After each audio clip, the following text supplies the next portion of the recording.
why do you want to artificially raise your rates? I mean, I understand profit. I want to make a profit. I like profit as well as anybody does. I swear to God I do. I've been talking about the need to make a profit since 1990.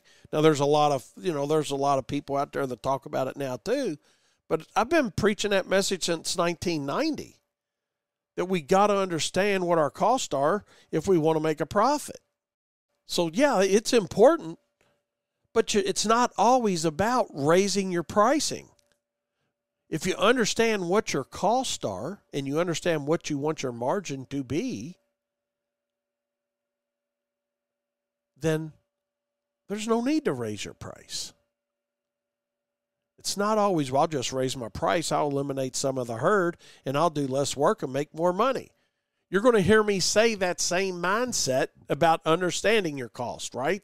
You got to understand your cost, because there's nothing wrong with doing less work, making more money. So it's like, which side of the balance beam are you on? I'm on both sides of that balance beam. Know your cost, know your overhead, know your desired profit, and sell at that price.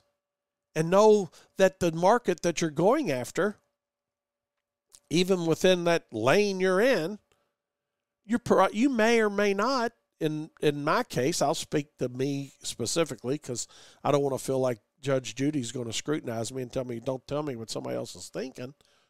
But for Wayne's Lawn Service, I know what I want my price to be, but I also know that I'll price my jobs differently sometimes for different areas or different markets within my market, based on what I think the market will bear. But what I'm not going to do is undersell it.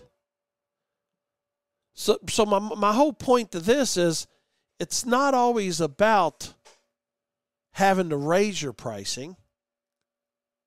A lot of times it is. A lot of times we got to understand, that what it really costs us to do the job. And I think that's where there's a big breakdown for our industry.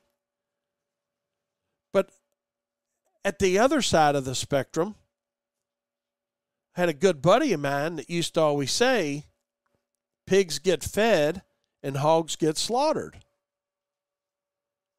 And I think that's a takeaway from today's show for you. If you've got a good business going and you understand cost and you're making a fair profit, then maybe you don't have to increase your pricing. Yeah, you're going to have some increasing just because of inflation and overhead changes and things like that. But don't just throw a dart at the number.